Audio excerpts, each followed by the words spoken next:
चोरीचा आळ अंगावर घेण्यास नकार दिल्याने वाहन चालकास खदान मालकाकडून अपहरण करून मारहाण करण्यात आल्याची घटना 27 डिसेंबर रोजी उघडकीस आली होती. या प्रकरणी सोहन अंभोरे राहणार पिंपरी देशमुख यांच्या तक्रारीवरून वाहन मालकासह 7 जणांविरुद्ध ग्रामीण पोलीस ठाण्यात गुन्हा दाखल करण्यात आला होता. मात्र वाहन मालकाने या प्रकरणी दिलेल्या परस्पर विरोधी तक्रारीवरून फिर्यादी सोहन अंभोरे विरुद्ध पोलिसांनी चोरीचा व खंडणीचा गुन्हा दाखल केला. या निषेधार्थ खामगाव ग्रामीण पोलीस स्टेशनमध्ये अॅट्रॉसिटीच्या फिर्यादी विरोधात दाखल झालेला गुन्हा खोटा असल्याचा आरोप करत वंचित बहुजन आघाडीचे शहर अध्यक्ष धमपाल नितणवरे यांच्या नेतृत्वात पदाधिकारी व कार्यकर्त्यांनी आज दुपारी 1 वाजता पोलीस स्टेशन समोर ठिय्या आंदोलन केले. यावेळी 26 डिसेंबर रोजी दाखल झालेल्या अॅट्रॉसिटी ऍक्ट अंतर्गत गुन्ह्यातील आरोपींना अटक करण्यात यावी, अन्यथा पोलीस प्रशासनाविरुद्ध आंदोलन करावे लागेल असा इशारा ठिय्या आंदोलकांकडून करण्यात आला. याबाबतचे निवेदन अतिरिक्त जिल्हा पोलीस अधीक्षक यांना देण्यात आले आहे.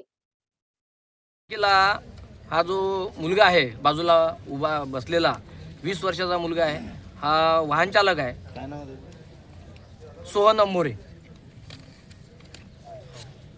तर 20 वर्षाचा मुलगा हा वाहन चालक आहे. त्याच्या मालकांनी त्याला चोरीचा गुन्हा अंगावर घे आणि जर घेतला नाही तर त्याला फार जबर मारहाण केली. त्याने नकार दिला, त्याला जबर मारहाण केली. मारहाणच केली नाही तर त्याला कानाला त्याच्या बंदूक लावली आणि त्याच्या अंगावर लघुशंकासुद्धा केली. एवढं भयंकर कृत्य 7 लोकांनी या ठिकाणी केलेलं आहे. त्या 7ही लोकांच्या विरोधात खामगाव ग्रामीण पोलीस स्टेशनच्या अंतर्गत अॅट्रॉसिटी ॲक्ट अपहरणाअंतर्गत गुन्हा दाखल झालेला आहे.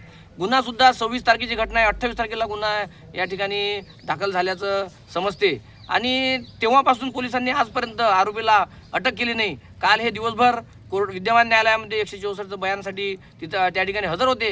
5:30 वाजेपर्यंत त्या ठिकाणी हजर होते आणि पोलिसांनी यांच्याच विरोधात फिर्यादी या अॅट्रॉसिटी प्रकरणाच्या आरोपींना त्यांच्या नातेवाईकांना बोलवून यांच्या विरोधातच खंडणीसारखा आणि चोरीचा गुन्हा या खामगाव ग्रामीण पोलीस स्टेशन अधिकाऱ्यांनी दाखल करून घेतला. यावरून असं दिसून येते की बौद्धांवर खूप मोठ्या प्रमाणात या महाराष्ट्र सरकार BJP सरकारमध्ये आपले जे महाराष्ट्राचे गृहमंत्री मुख्यमंत्री आहेत यांच्या सरकारमध्ये या ठिकाणी होताना दिसत आहे आणि जाणून बुजून ते पोलीस प्रशासनामार्फत हा या असा प्रकारचा अन्याय या बौद्ध समाजावर या ठिकाणी होताना दिसत आहे. या ठिकाणी आम्ही बसलो यासाठी की आजपर्यंत आरोपींना अटक केली, त्यामुळे त्या आरोपीची अटक करावी आणि यांच्यावर जो खोटा गुन्हा दाखल झाला तो खोटा गुन्हा या ठिकाणी रद्द करावा. जर आरोपीला अटक केली नाही आणि गुन्हा जर रद्द केला नाही, जोपर्यंत करत नाही तोपर्यंत आम्ही या ठिकाणी आज 1 वाजतापासून अनलिमिटेडपर्यंत बसणार आहे.